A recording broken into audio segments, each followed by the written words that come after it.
વાઘોડિયાની doctor NG Shah સાર્વજનિક હાઈસ્કૂલના 75 વર્ષના ભાગરૂપે અમૃત મહોત્સવ કાર્યક્રમ યોજાયો હતો. આ કાર્યક્રમ દીપ પ્રગટાવી શરૂઆત કરવામાં આવી હતી. આ અમૃત મહોત્સવ અંતર્ગત મોટિવેશનલ સ્પીકર સંજયભાઈ રાવલ પણ ઉપસ્થિત રહ્યા હતા. આ કાર્યક્રમમાં ડોક્ટર એનજી શાહ સાર્વજનિક હાઈસ્કૂલના ટ્રસ્ટીઓ તેમજ ગામના અગ્રણી, શાળાના આચાર્ય સહિત શિક્ષકો તેમજ મોટી સંખ્યામાં વિદ્યાર્થીઓએ અને વાલીઓ પણ હાજરી આપી હતી.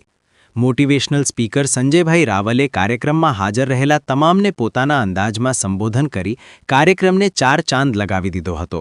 આ સાથે સ્કૂલની વિદ્યાર્થીઓએ સાંસ્કૃતિક કાર્યક્રમ પણ રાખવામાં આવ્યો હતો. સંજયભાઈ રાવલે વિદ્યાર્થીઓને પોતાના જીવનના ઘડતર માટેની અનેક વાર્તાઓ પર ભાર મૂકી જીવનને મજબૂત બનાવી મહેનત કરી આગળ વધવું જોઈએ સલાહ સૂચન આપ્યા હતા. Asha news Gujarati bureau report, Waghodia. ખુશીની વાત છે કે વાઘોડિયા જેવા એક નાનકડા ગામમાં 75 વર્ષ ડોક્ટર એનજીએ વિદ્યાલય પૂરા કરે એ બહુ જ મોટી વાત છે. એને એક વિદ્યાર્થીએ મને અપ્રોચ કર્યો કે તમે આવજો, નહીં આવીને મને એમ લાગ્યું કે મારા ઘરે જ આવે એવું સરસ ઉમળકાભેર ટ્રસ્ટીએ સ્વાગત કર્યું.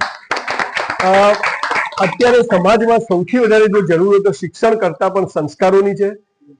માણસનું ઘડતર થતું નથી, એના સામર્થ્ય હોય છે પણ સંસ્કાર નથી હોતું, એટલે સામર્થ્ય બધું બીજી બાજુ જતું રહે છે. એટલે એવો એક ઉમદા પ્રયાસ 75 વર્ષે મુંબઈ બેઠેલા ટ્રસ્ટીઓ પણ અહીંયા ધ્યાન રાખે છે. એ બહુ મોટી વાત છે. અને આજે હું શું કહેવાનો છું એ તો તમે ત્યાં સેમિનારમાં સાંભળજો, ત્યાં હું વાત કરીશ.